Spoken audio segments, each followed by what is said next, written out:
ये रोज सत्संग में आते रहिए, सद्गुरु दर्शन पाते रहिए।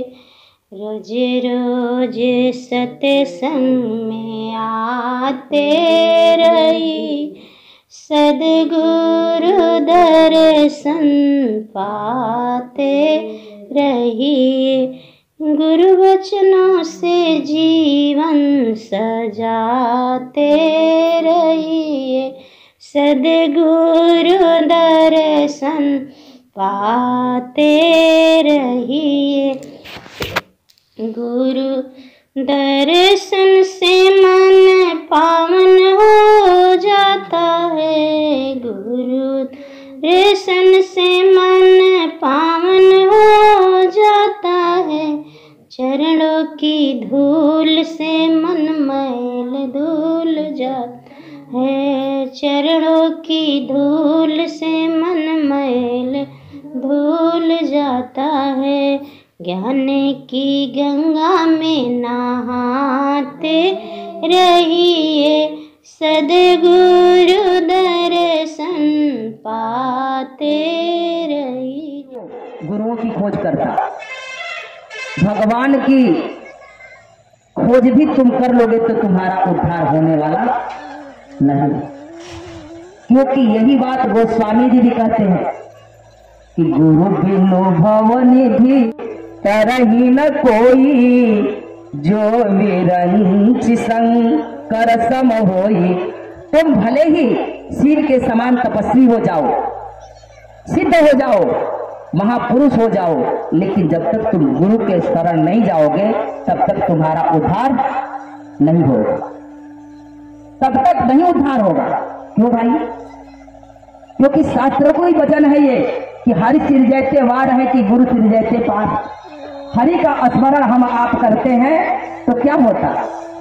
हमें अच्छे माता पिता मिल जाते हैं, धन वैभव संपत्ति मिल जाती है, सुख समृद्धियां प्राप्त हो जाती है। लेकिन गुरु का स्मरण करने से, गुरु का स्मरण करने से हम जन्म मरण से बरी हो जाते हैं। हमारा इस भवसागर में फिर बार बार जन्म नहीं होता है, हम अपने निज घर लौट जाते हैं। इसलिए कहते हैं कि हमें सदा गुरु का स्मरण करना चाहिए। एक बार क्या हुआ कि आप लोग संत विठल का नाम सुने होंगे। विठल दास का वो महाराष्ट्र के रहने वाले थे, संत विठल। तो विठल के पिताजी थे सो ठाकुर जी की पूजा करते थे।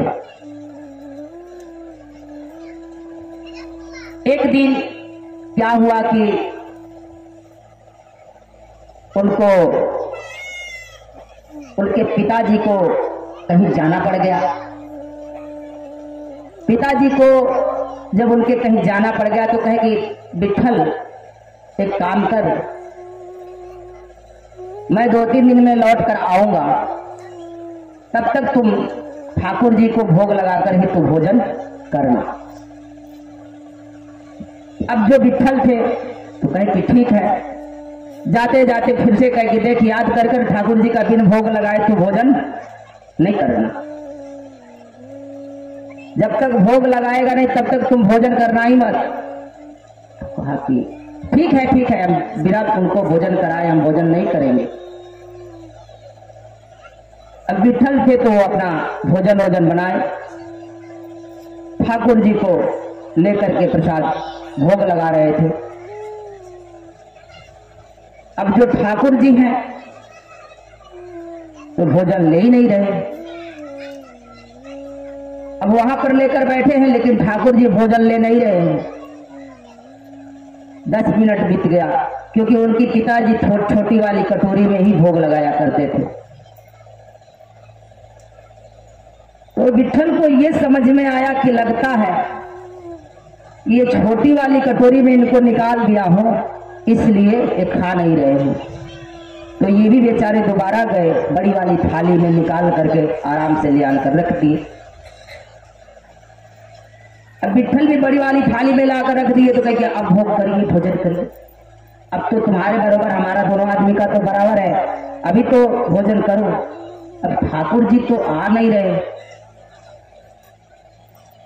अब और न खाए न ये खाए, क्योंकि पिताजी तो कह कर गए थे कि जब तक ठाकुर जी भोग नहीं कर लेंगे तब तक तुझे भोजन नहीं करना। अब ये ठाकुर जी के और बाल हट तो बड़ा हट होता है, कहते हैं लोग कि त्रिया हट और बाल हट बड़ा कठिन होता है, दोनों को मनाना बड़ी मुश्किल हो जाती है। तो अब हट कर लिए विट्ठल भी। विट्ठल भी कहे कि अगर तू भोजन नहीं करोगे ना तो हम भी करने वाले नहीं हैं। अब विट्ठल क्या करे, बैठे हैं विट्ठल और भगवान भी नहीं आ रहे हैं, उनके ठाकुर जी भी नहीं आ रहे हैं। देखते देखते संध्या काली का समय हो गया। विट्ठल अभी तक भोजन नहीं लिया। संध्या काली हो गई और ना ही ठाकुर जी भोग लगा रहे हैं।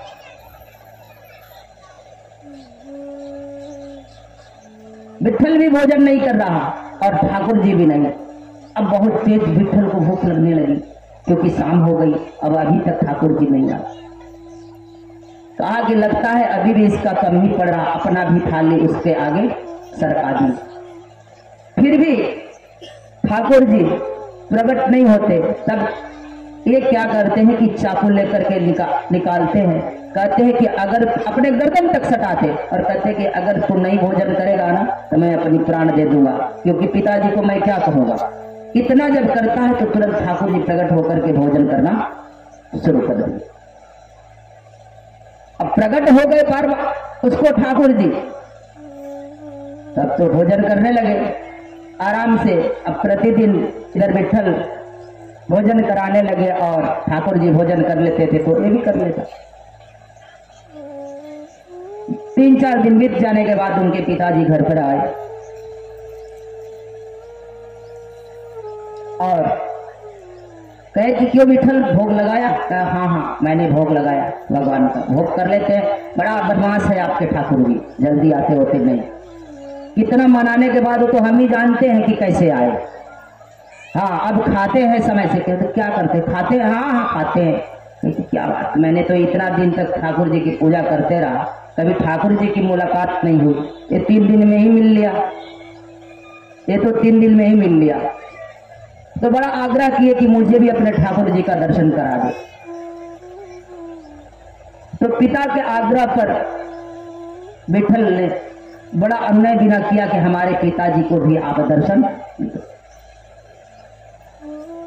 जब उनके पिताजी भी दर्शन दे लिए तो धीरे धीरे विट्ठल में अंदर ये भाव जगने लगा कि हमें तो अब भगवान यानी ठाकुर जी ही परमात्मा ही मिल गए हैं। अब वो भगवान मिल गए ठाकुर जी, अब हमें कौन, हम किससे कम हैं। समय बीतते गया। एक बार की बात है कि संतों के समागम में वहां पर ब्रह्म ज्ञानियों के आमंत्रण हुआ था और सभी भी पहुंचे थे।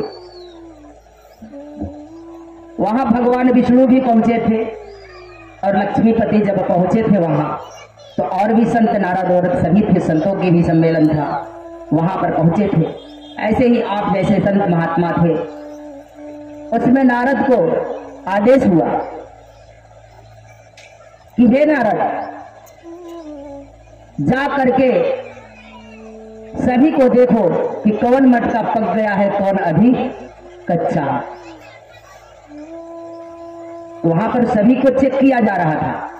तो नारद ऐसे पकड़ते थे तो चेक कर रहे थे। तो सभी के सर पर हाथ रख करके जिसको किसको कहते थे कि ये कच्चा है, ये पक्का है। यानी जो पक्का है वह ब्रह्म ज्ञानी, वो उपलब्ध है, वो मुक्त द्वार पर पहुंचने वाला है या पहुंच चुका है, और जो नहीं पहुंचा है, नहीं जानता, उनको कहते थे कच्चा है। लेकिन नारद पता नहीं क्या देख करके कहते थे कि पक्का है कि कच्चा है। ठीक तरह से बातें नहीं कही जा सकती, लेकिन पक्का कच्चा देखते थे। अब आप लोग समझिएगा कि क्या देखकर कहते थे। तो वहां पर जो लोग गुरु के सानिध्य में रह करके ज्ञान पाया था, उनको तो कहते थे कि पक्का है। तो जब इनकी विट्ठल की बारी आई तो विट्ठल के सर पर हाथ रखे तो कहते हैं कि अभी ये कच्चा है। विट्ठल के हाथ पर, सर पर जब हाथ रखते तो कहते हैं ये कच्चा है। इतने में 2 बार कहे कि ये कच्चा है कि विट्ठल उठकर खड़े हो गए नारद के समक्ष में। कहे कि आप कैसे कहते हो कच्चा है? हमें ठाकुर जी दर्शन दिए हैं, आप कैसे कहते कि कच्चा है? हम ब्रह्म का दर्शन पाए हैं, आप क्यों कह रहे कच्चा है? नारद भगवान ने कहा कि नहीं, मैं ऐसे नहीं कहूंगा कि तुम क्यों कच्चे हो और क्यों पक्के हो। आपको दर्शन दिया है भगवान तो दिया हो। एक काम करिए, यहां से दक्षिण दिशा में जाइए और एक जंगल में एक महात्मा रहते हैं, एक संत रहते हैं, उनसे जाकर के मुलाकात करिए, आपका जवाब वहीं मिलेगा। संत विट्ठल उस दक्षिण दिशा की तरफ एक जंगल में जाते हैं। वहां पर एकांत में एक संत बैठे रहते हैं, वृद्धा रहते हैं। 60 साल उनकी उम्र होगी, 60-70 कई वर्षों से बैठे होंगे, लेकिन 60-70 साल के वृद्धा थे, काफी वृद्धा होंगे। विट्ठल यहां से जाते जाते उस जंगल में उसी महात्मा के पास, जहां उनको पता बताई गई थी, वहीं पहुंच जाते हैं और वो महात्मा अपने पैर को शिवलिंग रहता है उसके ऊपर करके सोए रहते हैं, यूं ही बैठ करके। विट्ठल गए और देखे तो बड़ा ही क्रोध किए, कहे कि पता नहीं हमें किस नास्तिक के पास भेज दिया इन लोगों ने, ऐसे नास्तिक के पास हम आ गए, ये कौन है लोग? और जाकर के उस महात्मा को कहने लगे कि तुम्हें शर्म नहीं आता? तू भगवान के सर पर पैर रख दिया, तू कहां पैर रख करके सोया है? तुमको खबर है? अब काफी वृद्धा थे तो कहने लगे कि सो तो हमें नहीं मालूम, अब हैं तो हम काफी वृद्धा, तो एक काम करो ना कि मेरे पैर को तुम ही हटा दो, हमसे हट भी नहीं रहा है कि काफी वृद्धा।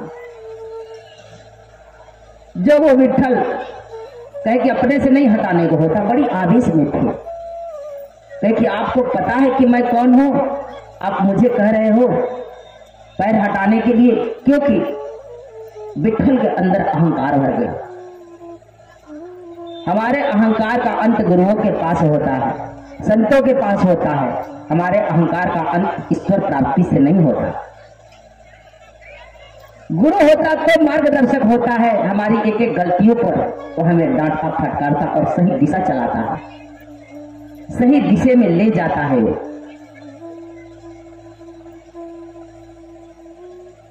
तो प्रयत्न किए अब उठा करके कि दूसरी तरफ कर दे,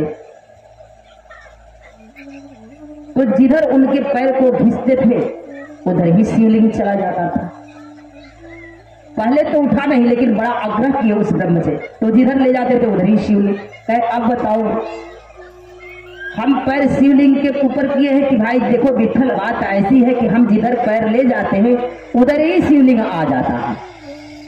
हम जिधर पैर तुम करते वहीं पर शिवलिंग खड़े हो जाते, अब इसमें मेरी क्या दोष? उस समय में विट्ठल ने उनके चरणों में झुकते और तब जाकर के उनसे ज्ञान दीक्षा लेते हैं। तो संत वो होते हैं, गुरुजन वो होते हैं कि जहां उनके चरण पड़ते हैं वहीं तो शिव हो जाते हैं, वही स्थान शिव बन जाता है, शिव का स्थान बन जाता है। तो जीवन में गुरु का बड़ा ही महत्व है। तो जब हम गुरु के पास जाते हैं तो गुरु को नाम देता है जिस नाम की हम आपको बातें कर रहे हैं, लेकिन हम जाते हैं तो गुरुओं ने हमें बहुत प्रकार के नाम दे देते हैं। क्यों? कोई कह देता है कि आप राम राम कहिए, आप लोग भी कहने लगते हैं, शिव शिव कहिए, वही जपने लगते। जो लोग बता देते, जो जैसा गुरु नाम दे देता है वैसा ही व्यक्ति अपना सुमिरन करने लगता है। अब इस पर वह विचार नहीं कर पाता कि मैं जो सुमिरन कर रहा हूं, ये रास्ता, जो रास्ते को पकड़ कर जा रहा हूं, ये रास्ता कहां तक ले जाएगा मुझे, इस पर मेरा कोई विचार नहीं रहा। और जो नाम पुकारता हूं वो किसका नाम है? आत्मा का है, परमात्मा का है, माया का है, छाया का है, बंधन का है, मुक्त क्या है, क्या है ये? कभी हम विचार नहीं करते, क्योंकि जब तक हम विचार नहीं करेंगे तब तक हम उस मंजिल तक नहीं पहुंचते हैं।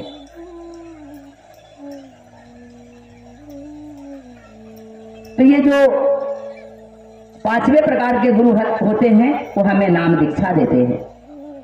तो कोई राम कह दिया, कोई कृष्ण कह दिया, कोई कह दिया कि सीताराम कहो, 4 अक्षर के मंत्र दे देते।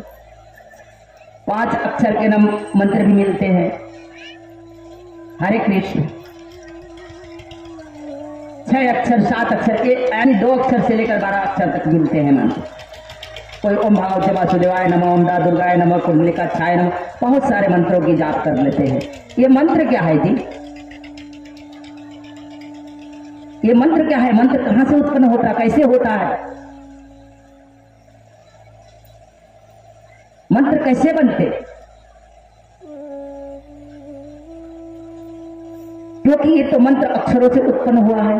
स्वर और व्यंजन को जोड़ करके व्यक्ति तंत्र मंत्र बनाता है, और स्वर और व्यंजन को जब जोड़ते हैं तंत्र मंत्र बनाते हैं। तो ये स्वर व्यंजन जो अक्षर से उत्पन्न हुआ, स्वर व्यंजन, तो इससे कैसे परमात्मा का नाम,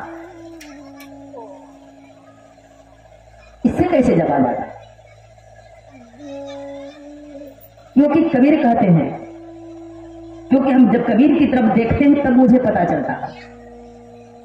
कबीर कहते हैं कि जा मुख शब्द हो पर कासा, सब पर बावन करहि निवासा। जो कुछ तुम बाणियों से बोलते हो, इन बाणियों में उस परमात्मा का नाम नहीं आता। सभी 52 अक्षर से ही बने हैं, और 52 ही अक्षर से ये सभी वेद शास्त्र, जितने भी आपके शास्त्र लिखे गए हैं, सब 52 अक्षर के अंतर्गत लिखे गए हैं। जितने भी तंत्र मंत्र कलमा कुरान जो भी है, ये 52 अक्षर के अंतर्गत आता है। इसलिए कहते कि जाम का शब्द हो प्रकाशा, सब पर 52 करई दिवस। इसलिए कहते हैं कि तंत्र मंत्र कलमा जो कहिया, बिन 52 के कैसे लहिया। पुराण 18 भागवत गीता, बिन 52 के करता कीता।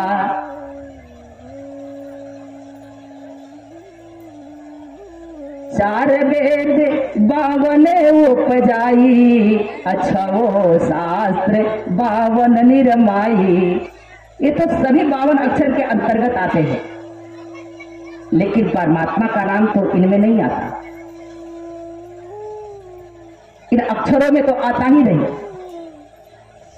और जो कुछ भी हम पढ़ते लिखते हैं ये सभी अक्षर ही है। क्योंकि कबीर पहले ही कह देते हैं कि देही ये नाम, हम आपको पहले ही बताए हैं कि देही ये नाम सभी गुहरावे, नाम विरह बिरले कोई पावे। देह के इन साइड में देही है और उस देही में भी देही है। तो सबसे पहले इस देह में देही की खोज करें, क्योंकि बाहर उस परमात्मा को तुम कहां खोजोगे। इसलिए कबीर ने एक जजमेंट दिए,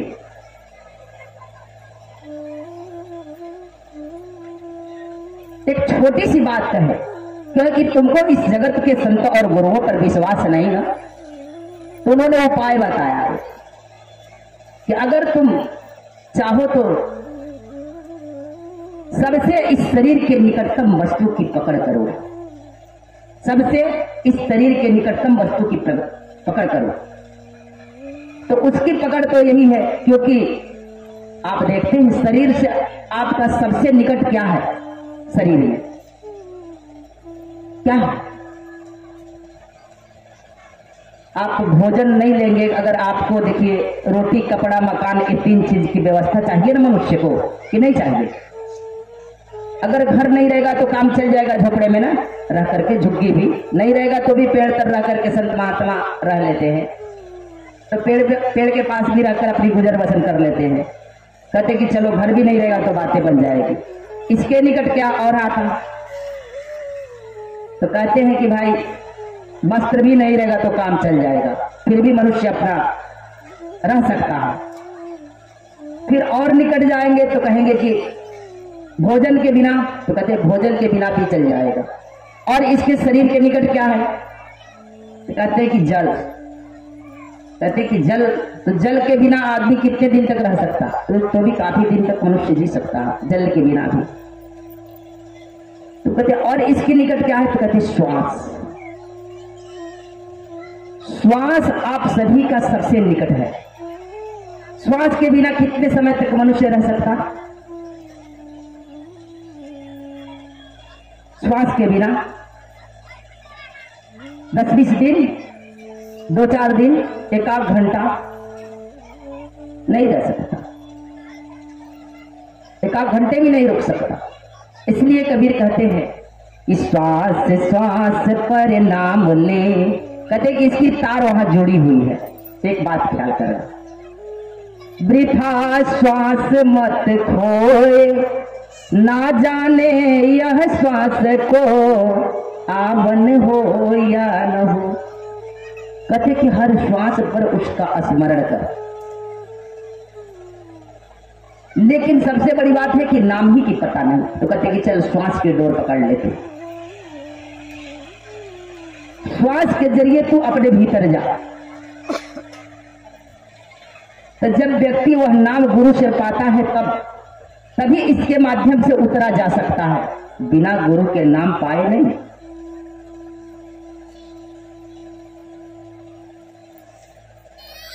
तो जब हम वह नाम पाते हैं, और ये गुरु से नाम मिलता, ऐसे नहीं मिलता,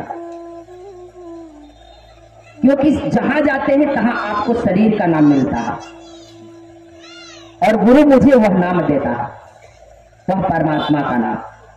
क्योंकि वह तो अनाम है, उसे किस नाम से तुम पुकारोगे, कौन सा नाम दोगे? नाम लेते ही तुम धर्मों में तब्दील होते हो, ये कभी सोचा आपने? अगर आप कहते हो राम, तो हम पहले ही कह देंगे कि बस बस ये हिंदू होगा। अगर अल्लाह कह दिए तो क्या कहेंगे? मुसलमान है।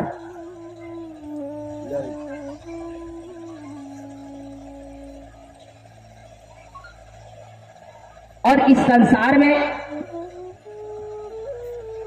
सभी लोगों को देखा जा रहा है, उन लोगों को अभी जो मंदिर में घंट बज रहे हैं, शिवालयों में पूजा आरती हो रही है, मस्जिदों में जो अजान दिए जा रहे हैं, चर्चों में जो प्रार्थनाएं चल रहे हैं,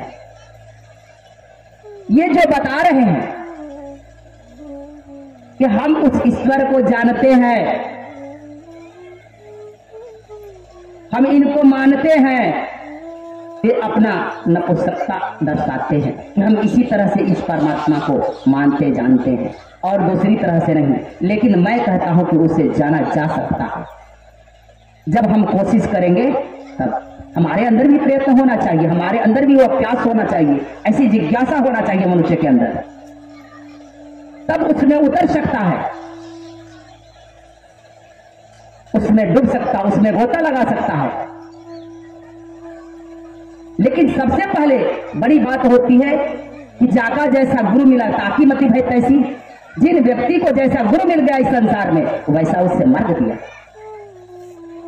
वैसे ही वो चलने लगा, वही रास्ता पकड़ लिया। तो जिनका गुरु जिस प्रकार से जिसे समझा दिया, वह बातें व्यक्ति समझ लेता और उसी रास्ते से चलने लगता।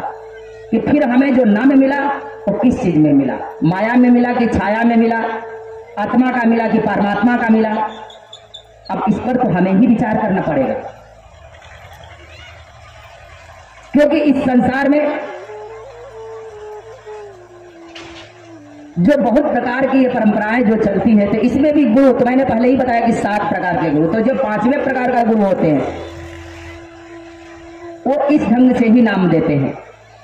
लेकिन जो 6वें प्रकार के गुरु होते हैं, हमें सभी आडंबराओं और बाह्य क्रियाओं से हमें हटा देता। कहते हैं 6वां गुरु बरमगढ़ तोड़ा, वो कहता है कि परमात्मा एक है। क्या कहता? कि परमात्मा एक है। व्यक्ति को एक कहते ही 2 की ख्याल भी आती है, ख्याल कर लीजिएगा। एक है तो फिर 2 है, तो फिर 3 4 5 6 7 8 9 10 बहुत हो जाएंगे। एक कहते ही 2 का ख्याल आ जाएगा कि तुम कहते हो कि परमात्मा एक है, तो फिर दूसरा भी खड़ा हो सकता, तीसरा भी खड़ा हो सकता, चौथा भी खड़ा हो सकता। तो इस पर भी बहुत सारी चिंतनें हो जाती। तुम फिर क्या कहोगे? एक कहते ही हम फंसते हैं। तुम अकेला हो सकते हो तो दूसरा भी कोई हो सकता, तीसरा भी कोई हो सकता। यही कारण है कि यहां पर तो बहुत सारे भगवान हैं, और मैं तो कह दिया आपसे पहले ही, यहां जितने भी मूर्तियां देख रहे हैं सभी भगवान हैं, क्योंकि सबके भीतर है वो, नहीं तो किसी के पास नहीं। और है तो फिर मनुष्य जानता क्यों नहीं, जान क्यों नहीं लेता? खबर पढ़नी चाहिए लेकिन पढ़ नहीं रही है। हम भी कह रहे हैं कि है, और कबीर भी कहते हैं कि रैन दिवस पिया संग ही रहता है, मैं पापी ने नहीं जाना, रात दिन ही वो मेरे संग साथ रहता, लेकिन मुझे कभी खबर उसकी पड़ी नहीं। तो कभी मैं एक कहता तो कभी 2 कहता, कभी सरगुण कहता तो कभी निर्गुण कहता, कई ढंगों से नाम देते रहते।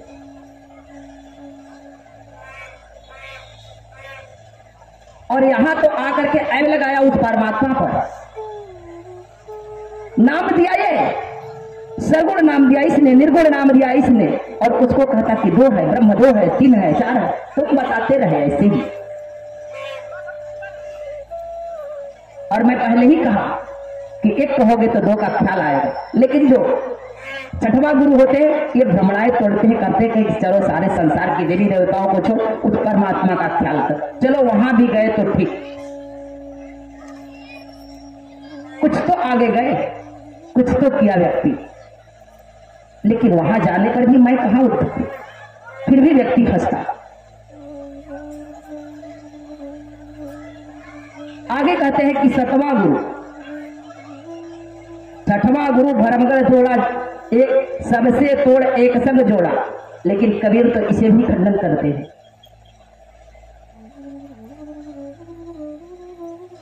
और 7वां गुरु के बारे में कहते हैं कि 7वां गुरु जो सत्य लखाया, जहां का हंस कहां पहुंचाया। तो कहते हैं कि जो 7वें प्रकार का गुरु होता है वो सत्य बताता है, और जहां का हंस है वहां पहुंचाता। तो हम 7वें प्रकार के गुरु की खोज करते हैं, लेकिन कबीर और कुछ आगे भी बात कहते हैं। कहते कि 7 गुरु है जगत में, सबका दोंदर ज्ञान, सार शब्द बिन मुक्ति नहीं, प्रगट कहे अविनाश। कहते कि 7 प्रकार के यहाँ पर गुरु है, लेकिन सबका दुंदर ही ज्ञान है। जब तक हम उस सार शब्द को नहीं जानेंगे तब तक मेरा उद्धार होने वाला नहीं। अब ये सार शब्द क्या है?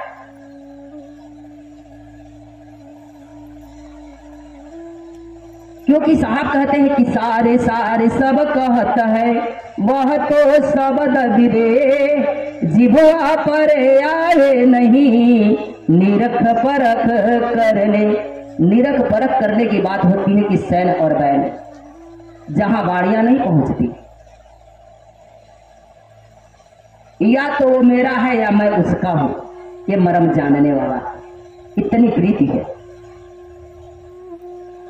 और यहाँ पर इस संसार में तो हमें एक से एक गुरु मिलते हैं कि जो हमें मार्ग देते हैं कि इस मार्ग से चलो तो तुम्हारा उद्धार होगा। सभी देते हैं और सभी कहते हैं कि तुम ये रास्ते पकड़ करके चलो तो तुम्हारा कल्याण हो जाएगा, इस रास्ते को पकड़ कर चलो तो तुम्हारा कल्याण हो जाएगा। सभी हमारी उद्धार की बातें करते हैं और सभी हमारी मुक्तियां की बातें करते हैं। तो स्वर्ग में जाते हैं तो भी मुझे आना पड़ता। आपको थोड़ा देर पहले ही मैं बताया कि हम स्वर्ग में गए तो भी मुझे यहाँ पर जन्मना पड़ा, क्योंकि मैं नहीं कह रहा, मुझे मत कहिएगा कि महाराज जी आप कह रहे थे, हमने नहीं कहा। किसने कहा? भगवान कृष्ण ने कहा। और जो व्यक्ति जिनकी पूजा, जिसका जो आराध्य होता है वही वहां पहुंचता है। जहां आशा वहां बासा। आप जिससे अपनी आस को जोड़ते हो वही निवास भी करते हो। तो सबसे बड़ी बात है कि हमें अपनी आशा किससे जोड़े। इसलिए हमें अपने जीवन में सबसे पहले किसी विवेकी गुरु की खोज करनी चाहिए। और इसलिए तो कहा जाता कि प्रथम परीक्षा गुरु को कीजिए, ता पीछे शिष्य हो दीक्षा लीजिए। पहले प्रथम ही गुरु परीक्षण करना चाहिए, बाद में उससे दीक्षित होना चाहिए, बाद में उससे दीक्षा लेना ही चाहिए। क्यों? क्योंकि जीवन में गुरु का होना बहुत जरूरी होता है। जिस तरह से हमें और आपको जन्म लेने की माता की आवश्यकता पड़ती है, उतना ही आवश्यकता इस जीवात्मा को अपने निज घर लौटने के लिए एक गुरु की आवश्यकता पड़ती है। बिना गुरु का व्यक्ति उद्धार नहीं होता, लेकिन इस संसार में गुरुओं की भरमार लगी है। गुरु में भेद है, गुरु में भाव, सोई गुरु नित वंदिए, जो शब्द बतावे दाऊ। गुरु में भी भेद है, क्योंकि कोई शरीर का नाम देता है तो कोई योग मंत्र देता है, तो कोई जप तप सिखाता है, कोई त्याग तपस्या सिखाता है। हमें कई ढंगों से इस संसार में नाम दिए जाते हैं। कोई इस शरीर में ही ध्यान लगाने की बातें करने लगता है, क्योंकि इस संसार में 4 प्रकार के मार्ग बताए गए हैं।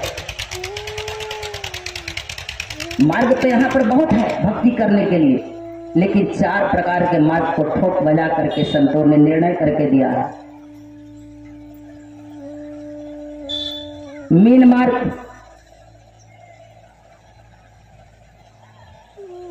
पिपील मार्ग, मरकट मार्ग और विहंगम मार्ग। ये 4 प्रकार के मार्ग बताए, और ये सभी गुरुओं के माध्यम से ही ये रास्ते मिलते हैं। पिपील मार्ग मतलब आपको जो गुरु मिल जाते हैं, कहते कि ये माला फेरते रहिएगा। देखते हैं बहुत सारे लोग टीका लगा लेते हैं और माला मिल जाता है। गुरु बता देता है कि 4 माला सुबह में, 5 माला शाम को करते रहिएगा, या 11 माला करते रहिएगा, तो प्रतिदिन नाम जपते रहते हैं। कहते यही करते करते तुम्हारा उद्धार हो जाएगा। आप देखते हैं चूटी चावल के कण को लेकर के दीवार के ऊपर चढ़ने का प्रयत्न करती है, लेकिन उस कण में ज्यादा वजन होने के बाद गिर जाती, बार बार गिरती। लेकिन कभी एक ऐसा समय भी आता है कि बहुत बार के प्रयत्न से कभी कदार वो चढ़ भी जाती है, कभी चढ़ भी जाती। तो माला सुमिर सुमिर करके भी व्यक्ति कभी कभी क्या होता है कि कोई ध्रुव, कोई प्रहलाद पहुंच जाता है, सभी नहीं। उस समय में पहुंच जाते होंगे, क्योंकि उस समय की उम्र भी ज्यादा थी। लोग कहते हैं कि उस समय 700-800 वर्ष लोग जीते थे, तो हो सकता है 100-200 वर्ष तपस्या भी करते होंगे, माला फेर रहे होंगे काफी समय से, तो कोई पहुंच जाता।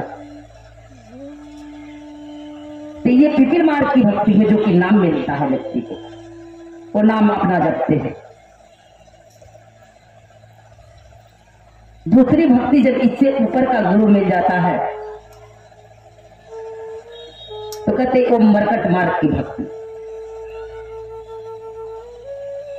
जो मरकट मार्ग होता है तो ये योगिक क्रिया है। अभी थोड़े देर पहले भी मैं बताया कि लोग श्वास की तरफ ध्यान यानी देते हैं। तो जो श्वास की जो क्रियाएं होती है तो देखते हैं योगी लोग जो होते हैं मरकट मार्ग की भक्ति करते तो अपने श्वास को खींचते हैं, रेचक, कुंभक, पूरक, ये 3 क्रियाएं करते हैं। सांस लेना, रोकना और छोड़ना, ये 3 क्रियाएं करते हैं। और अपना ध्यान हर चक्रों पर लगाते हैं। मरकट मार्ग का अर्थ हुआ कि बंदर का मार्ग, और बंदर का स्वभाव क्या होता है? एक डाल पर से दूसरे डाल पर, दूसरे डाल पर से तीसरे डाल पर, यूं ही वो छलांग लगाते रहता, एक स्थान तक स्थिर नहीं रहता। तो ये क्या करते हैं ऐसे योगी, ये ध्यान तो करते हैं लेकिन कभी इस चक्र पर कभी उस चक्र पर। हमारे शरीर में जो 7 चक्र होते हैं तो मूलाधार चक्र से लेकर के ब्रह्मरुंद्र तक ये ध्यान लगाते रहते हैं। इन सभी चक्रों पर ध्यान करते हैं। कभी कुंडलिनी जागरूक करने लगेंगे, कभी हृदय शुद्ध करने लगेंगे, कभी कंठ की शुद्ध मौन धारण कर लेते हैं। एक पर ही वो नहीं अडिग रहते, कभी अपनी श्वास को इस ब्रह्मांड में भी चढ़ाने लगते हैं।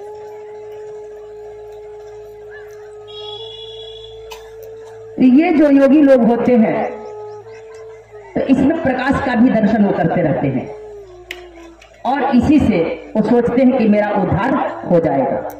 और जब ये एकांत में रह करके ये सारी क्रियाएं करके जब इन्हें सिद्ध हो जाते हैं, इनको लगने लगता है, जब ज्योतियों का दर्शन कर लेते हैं तो इस संसार में घूम करके यज्ञ करवाते फिरते हैं। एक इनके अंदर भी अहंकार भर जाता है अपने संन्यास्त होने का, और गांव गांव में वो जा करके यज्ञ भी कराते हैं और किसी को आशीर्वाद भी देते हैं और श्राप भी देते हैं। और दोनों काम करते हैं, एक ही नहीं करते। तो कोई कहते हैं कि ये जो दूसरे प्रकार की मरकट की जो भक्ति है, जो मरकट भक्ति होती है, तो इसमें जो श्वास लेना, रोकना और छोड़ना, ये जो 3 क्रियाएं करते हैं, देखते हैं कि जब सिद्ध हो जाते हैं तो ये आते हैं और कितने को तो धमकियां देते रहते हैं कि तुम नहीं कराएगा तो मैं तुम्हें बता दूंगा। इनको भी काल छोड़ता नहीं। बंदर को देखते हैं, बंदर फंसाने वाले जो लोग होते हैं ना, तो वो क्या करते हैं कि एक ऐसी बक्सा बनवाते हैं कि उसका मुख छोटा होता है और बक्स को वो बांध देते हैं, बड़ी सिक्कड़ उकड़ से व्यवस्थित कर देते हैं। और जिस पेड़ पर बंदर रहते हैं, चना बहुत ज्यादा बंदर लोग खाते हैं, उस पेड़ के नीचे चना छिड़ते हुए इधर उधर छिड़ते छिड़ते उस बॉक्स के पास तक ले जाते हैं और उस बॉक्स के भीतर भी चना रख देते हैं फुगा कर, और वहां से टसक जाते हैं, हट जाते हैं वो लोग। जो उनको फंसाने वाले लोग रहते हैं तो वो क्या करते, ये कार्य कर कर और अपने छुप जाते हैं। और बंदर क्या करता कि सोचता कि ये मालिक चला गया, यहाँ पर कोई है नहीं, चारों तरफ देखता है और चना बीनते खाते, बीनते खाते, बीनते खाते धीरे धीरे उस बॉक्स के पास पहुंच जाता और उसमें ये दोनों हाथ, एक हाथ नहीं डालता, एक हाथ तो डालता पारापारी, दोनों हाथ डाल देता और चने की जो मुट्ठी होती है वो खोलता नहीं मुट्ठी को अपने, और यूं ही पकड़े रहता है वो और छोड़ता नहीं, वो छोड़ता ही नहीं, क्योंकि इसके अंदर इतना लोभ रहता है, इतना लोभ समाया रहता है क्योंकि बंदर लोभी होता है और इस लोभ के कारण वो पकड़ा जाता है, बंदर को पकड़ने वाला पकड़ लेता।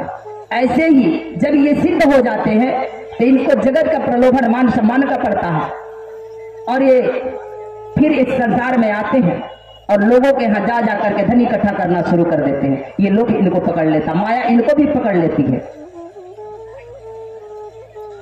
माया किसी को नहीं छोड़ती।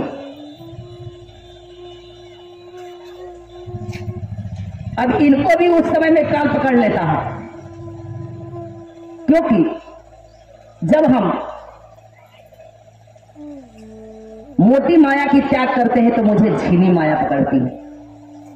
साहब कहते हैं कि मोटी माया सब तजे, घर परिवार को तो सभी छोड़ करके भाग जाते हैं कि भाई घर परिवार छोड़ देंगे तो हम उद्धार हो जाएगा मेरा, चले हम साधु आत्मा बन जाएंगे।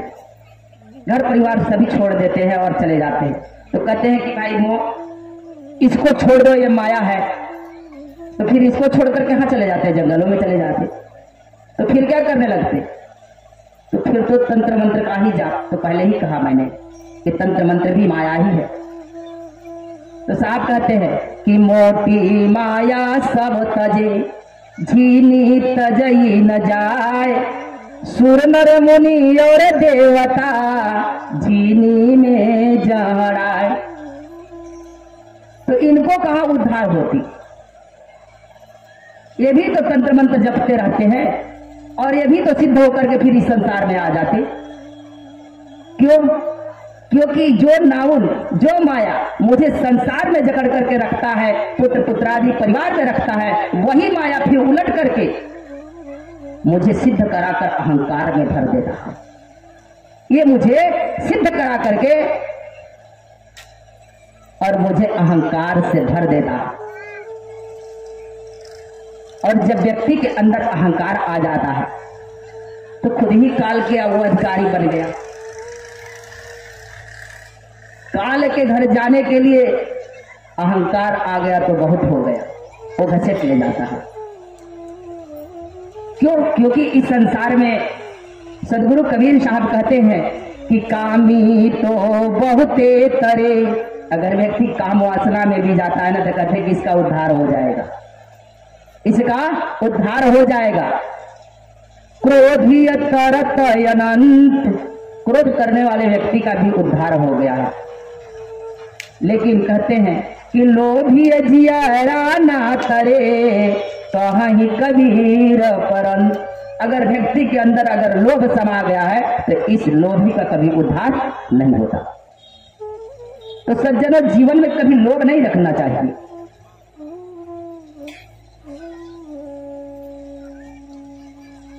तो मरकट मार्ग की जो भक्ति होती है तो ये एक डाल से दूसरे डाल पर, एक चक्र से दूसरे चक्र पर, तीसरे चक्र पर, चौथे चक्र, ऐसे ही वो ध्यान करते रहते हैं। और एक फिर संसार में आते हैं तो माया क्या करती है कि कभी यहां काम करती है, यही माया उलट करके हमें सिद्धियां देती है, तो उधर अहंकार देख करके वो फिर वहां काम करने लगती है। माया फिर छोड़ती नहीं।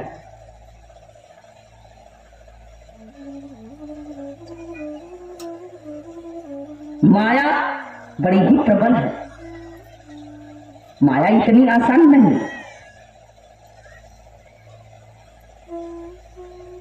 आगे कहते हैं साहब कि जो माया, देखते हैं नाउन का कार्य बराबर करती है माया। शादी ब्याह जब होता है तो वही लड़के की तरफ से बैठी रहती है, लड़की की तरफ से जरूरत पड़ता है तो लड़के की भी तरफ से बैठी जाती है। माया का भी ऐसा ही कार्य है। उसके आगे मीन मार्ग की भक्ति आती है। जो मीन मार्ग की भक्ति होती है तो इसमें भी योगी क्रिया ही करते हैं, रेचक कुंभक पूरक ही क्रिया करते हैं, लेकिन ये अपनी श्वास को ऊपर की तरफ चढ़ाते हैं। इस सांस को रोक करके और ऊपर की तरफ चढ़ाते रहते हैं।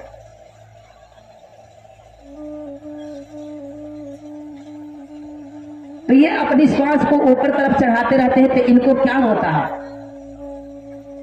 इनको त्रिकुटी में ज्योतियां दिखाई पड़ना शुरू होता है।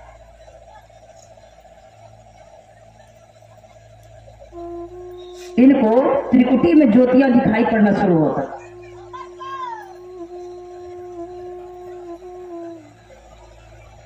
और ये जब त्रिकुटी में ज्योतियां देखते हैं तो सोचते हैं कि यह आत्मा ज्योतिर्मय सच्चिदानंद रूप निर्गुण निष्क्रिय सब प्रतियोगिता करते जगत। ये आत्मा और वो आत्मा मिलकर एक आकार हो जाए। ये ज्योति है और वो महाज्योति है। जब दोनों मिलकर के एक आकार हो जाएंगे तो मेरा उद्धार हो जाएगा।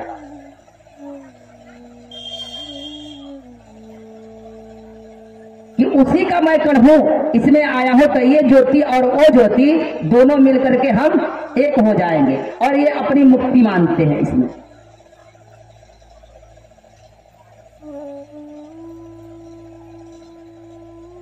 लेकिन सदगुरु कबीर कहते हैं कि ज्योति स्वरूप निरंजन नाही, नाही अहंकारा जी, क्योंकि वह परमात्मा तो ज्योति स्वरूप भी नहीं है।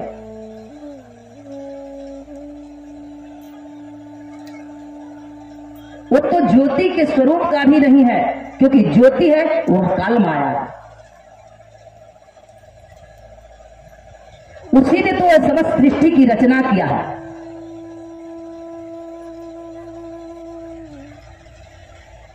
क्योंकि इस सृष्टि की रचना करने वाला काल भगवान बताते हैं कबीर में, और शास्त्र में बात आती है कि मैं सिरजू, मैं मारहूं, मैं जा रहूं, मैं खाओ, जल जल माही होए रहा कि मोर निरंजन ना, मैं सारे जगत में व्यापक हूं, मैं ही जन्म देता हूं, मैं ही मारता हूं। क्योंकि जो अवतारी पुरुष है उनके बारे में गोस्वामी रामायण में लिखते हैं कि कब कब वो आता है और क्यों आता है। तो कहते हैं जब जब हो ही धर्म के हानि, बाढ़े वो असुर अधम अभिमानी। कहते जब जब हो ही धर्म के हानि, बाढ़े असुर अधम अभिमानी। जब जब उसको धर्मों की हानि होती है, लोग कहते हैं कि धर्मों की हानि, अर्थात उसे कोई नया धर्म रोपण करना होता है तो हानि, कहते जब जब हो धर्म के हानि, हानि लाभ किसको होता है? आप लोग बताइए, हम क्यों ऐसा कह रहे हैं? आप लोग कहेंगे कि जो मन में आता वही बोलते रहते हैं यहाँ पर, ये भी आपको समझ हो, ऐसा कह सकते हैं आप, लेकिन मैं क्यों कह रहा हूं? क्योंकि इसमें लिखते हैं कि जब जब हो ही धर्म के हानि, तो हम पूछते हैं कि हानि लाभ किसको होता है? किसी राजा को कि परमात्मा को? हानि लाभ किसे हो सकता है? किसी साम्राज्य के राजा को? तो वह तीनों लोक का मालिक है, उसे अपना धर्म कोई नई रोपण करना होता है, तब तब वो यहां पर आता है।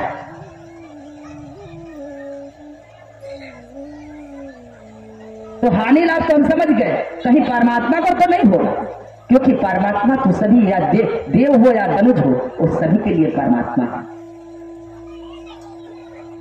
ये सूर्य निकला हुआ है, तो आप जल चढ़ाते हैं तो क्या आपके ही घर में सिर्फ रोशनी देता, कि जो नहीं चढ़ाता जल उसके भी घर में अपना प्रकाश देता है?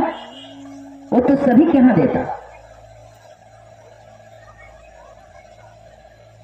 उसकी रोशनी सभी के पास पहुंच रही है कि नहीं पहुंच रही? आप जल दीजिए तो भी उसके पास आपका जल नहीं पहुंच रहा। जल चढ़ाएंगे तो सूर्य को पता नहीं कि आप जल चढ़ा रहे हैं, कि पता हो जाएगा? हमें बहुत कुछ समझना पड़ता है, जब तक हम समझेंगे नहीं तब तक उस परमात्मा के बारे में हम नहीं समझ पाते। तो आप समझ लीजिए कि जब जब किसी को हानि लाभ होता है तो वो ब्रह्मांडा अभिमानी आत्मा, कौन? जो ये तीनों लोकों में जिसका राज है, जो सिद्ध हो गए उस समय में, जो पृथक हुआ परमात्मा से, जिसने इस तीनों लोकों की रचना की। परमात्मा और भगवान में भेद है।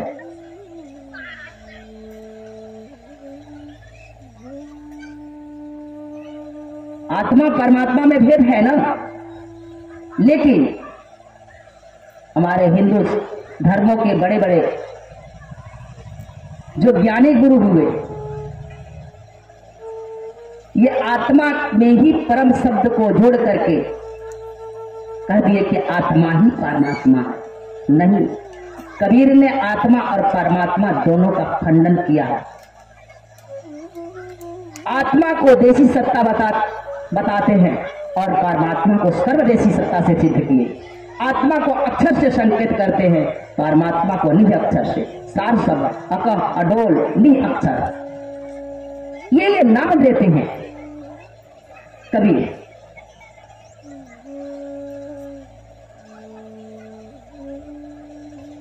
उस परमात्मा के मुकाम को पहुंचने के लिए हमें आत्मा तक के अनुभव को कबीर दर्शाते हैं।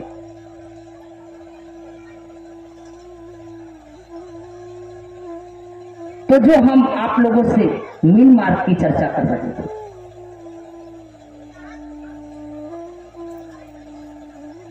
तो जो मीन मार्ग की भक्ति होती है तो ये ज्योतियों के देखते रहते हैं। ज्योतियों के देखते देखते देखते देखते जब उनको ज्योतियों के तो कहते हैं कि यह आत्मा ज्योतिर्मय सचिदानंद रूपो निर्गुण निष्क्रिय सब प्रतियोगिता पूर्ते जगत। ये आत्मा को ये ज्योति वो ज्योति मिलकर के जब एकाकार हो जाएंगे तो मेरे जीवात्मा का उद्धार हो जाएगा। लेकिन कौन ज्योति?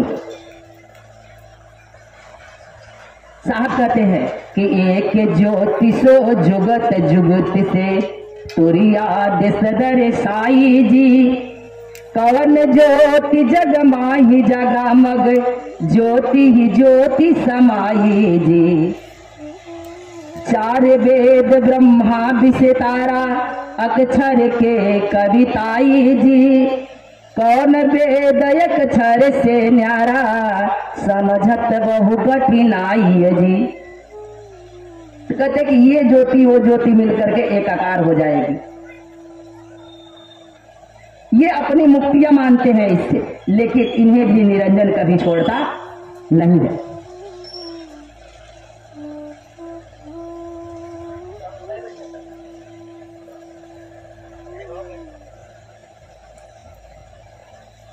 इससे भी जब आगे गुरु मुझे मिल जाते हैं तो विहंगम मार्ग की भक्ति होती है। विहंगम का अर्थ होता है पक्षी का मार्ग। पक्षी का मार्ग देखते हैं। आगे हमने आपको मीन मार्ग बताया था, तो मीन मार्ग की थोड़ी सी और बातें समझ लीजिए कि मछली जो पानी में चलती है ना, तो आप देखते हैं मछली जब निकलती है तो उस समय में अगर आप वहां खड़े रहेंगे तो उसकी रास्ता की खबर होती है, लेकिन बाद में उसका कोई रास्ता बचता, रास्ता नहीं दिखाई पड़ता, उसका कोई रास्ता दिखाई नहीं पड़ता। तो कभी कभी ये भी मार्ग वहां तक पहुंच जाता है, लेकिन इसे समझाने वाला भी मुझे कोई वैसा गुरु होना चाहिए। ये भी पहुंचता कभी कभी। विहंगम मार्ग के बातें कबीर कहते हैं कि चाल विहंगम होता हमारी, कहे कबीर सदगुरु दई तारी। विहंगम का अर्थ होता है पक्षी का मार्ग। देखते हैं पक्षी एक डाल पर बैठा रहता, उसे कहीं जाना होता है तो किसी रास्ते की कोई जरूरत नहीं पड़ती, कि पड़ती है? उसका तो कोई रास्ता नहीं बनाया हुआ है। जिधर का मुख करता उधर की तरफ उड़ता और पंख डोलाता और चला जाता है। जिधर उसकी, तो उसी प्रकार से सदगुरु कबीर कहते हैं कि उसका क्या मार्ग, कौन सा रास्ता? ये तो पक्षियों की तरह है, जिनको खबर है और कहां जाना है यह पता अगर व्यक्ति को ठीक ठीक है तो किसी भी रास्ते से वहां वो जा सकता। लेकिन पता ठीक ठीक होना चाहिए, लेकिन पता ठीक नहीं है तो सारी साधन और व्यवस्था रहने के बाद भी व्यक्ति भटकते ही रह जाएगा, वो अपने स्थान पर पहुंचेगा नहीं। लेकिन उसे पता ठीक है तो पैदल चलने वाला भी व्यक्ति थोड़ा लेट बोले लेकिन वहां पहुंच जाएगा। तो सबसे बड़ी बात है कि पता, इसलिए मैंने गुरु पर थोड़ा बल दिया, क्योंकि कोई जिसके जीवन में जाननहार मिल गया उसका आधा उद्धार मैं कहता हूं कि उसके मिलते ही हो जाता। और रही बात कि थोड़ा हम अपना प्रयत्न कर कर उस मुकाम तक चले जाते हैं, इसलिए जीवन में विवेकी गुरु का होना बहुत जरूरी होता। गुरु तो दुनिया में सभी लोग कर लेते, क्योंकि पहले ही मैं बताया कि जामुख शब्द होहि प्रकाशा सब पर बावन करे निवासा। हम पूरा उसी विषय पर जाते हैं जहां आपसे शुरू किए थे, क्योंकि एक तो हम यहाँ बोल रहे हैं ये भी शब्द है, शब्द इस संसार में एक वर्णात्मक और दूसरा धुनात्मक, लेकिन तीसरा इशारात्मक भी होता। इशारात्मक ऐसा शब्द होता कि कोई मेरा अपना हो और उसे कुछ जानकारी दिया गया है तो उससे हम इशारे में ही बात कर लेंगे, या तो वही जानेगा या तो मैं जानूंगा, तीसरा बैठा हुआ व्यक्ति कभी नहीं जानता। तो वो गुरु और शिष्य की बड़ी गहन रिश्ता ही उस मुकाम तक पहुंचाती है, तीसरा कोई उपाय नहीं रहता। क्योंकि गोस्वामी भी कह देते हैं कि गुरु बिन भवनिधि तरह ही न कोई, बिना गुरु का किसी का उद्धार होता नहीं है। इसलिए मुझे जीवन में गुरु की आवश्यकता है। तो कैसे गुरु? तो जो उस मुकाम को जाननहार है वो स्वयं तभी आपको मुक्त करा सकता। जो खुद बंधा है तो हानि लाभ जिसको होता है वो बंधन में है कि मुक्त है। आप घर परिवार के बंधन में पड़े हैं, वो भी जीवों को इस योनि से उस योनि, उस योनि से उस योनि में, इसके कर्मों के लेखा जोखा लेने में वो भी तो परेशान है, वो भी तो अपने साम्राज्य को चला रहा। वो कहाँ मुक्त है कि आपको मुक्ति देगा? आपको भी वो भेज रहा है कि आप जल लोग जाइए, भूअर लोग जाइए, स्वर्ग लोग जाइए, वैकुंठ लोग जाइए, साकेत लोग जाइए, वो भी लोक आदि में भेजता। आपको वो कहाँ मुक्त कर रहा जिसकी आप भक्ति कर रहे हैं? तो पहले हम सोच लें कि वो मुझे मुक्त करा रहा कि नहीं, और जिस मुक्ति की शास्त्रों में बात आई है वो कौन सी मुक्ति है। तो जब तक हम यह बातें नहीं समझते हैं पूरी तरह से, तब तक तो हम भ्रमणा में पड़े ही रहते हैं, सदा ही भ्रमणा में है। इसलिए जीवन में हमें गुरु को होना बहुत जरूरी। जब तक हम गुरु नहीं करते हैं तब तक व्यक्ति मनमुखी कहलाता, और अपने मन से कब पहुंचता हुआ। अगर मार्गदर्शक न हो तो जो 10 मिनट की रास्ता है शायद मुझे 10 जन्म भी लग सकते हैं, नहीं तो 2-4 घंटे में भी भटकते पहुंच सकते हैं। और पहुंच भी जाएंगे तो मार्गदर्शक नहीं तो पहुंचकर भी भ्रमणा व्यक्ति को लगता है, पहुंचकर भी भ्रमणा लगता। इसलिए जीवन में गुरु को होना बहुत जरूरी। और गुरु के पास जाते हैं तो गुरु जो सदगुरु होता है वो क्या करता है? वहां पर शिष्य नहीं होते, सदा गुरु अपने जैसा शिष्य को बनाता है, वही गुरु कहलाता है, दूसरा गुरु नहीं कहलाता। किट न जाने भृंग गति, गुरु करत है आप समान। जो गुरु होता है वो अपने समान करता है। सदगुरु कबीर साहब कहते हैं पारस और गुरु में बड़े अंतर हो जान। कहते कि पारस मणि होता है तो सिर्फ लोहे को सोना ही बना सकता, वह लोहा कंचन करत गुरु करत है आप समान। गुरु अपने जैसा शिष्य को बनाता है, अपना रूप देता है। गुरुओं का भृंग का मता होता है, एक भंवरा होता है तो छोटे से कीट को अपने घर में ले जाकर के डालता है, और जब ये अपनी गुनगुनाहट करता तो जो छोटे छोटे कीट होते हैं तो सभी सबसे पहले तो भाग जाते हैं, वहां पर रुकते नहीं हैं। लेकिन जो हिम्मत करने वाला कीट होता है तो अपना डंक उठा करके खड़ा रहता, कहता है आ भाई मैं तुझे भी देख लेता हूं कि तू कितनी लड़ाई करता। वो भी डंक लेकर के खड़ा रहता, वो लड़ने के लिए राजी रहता।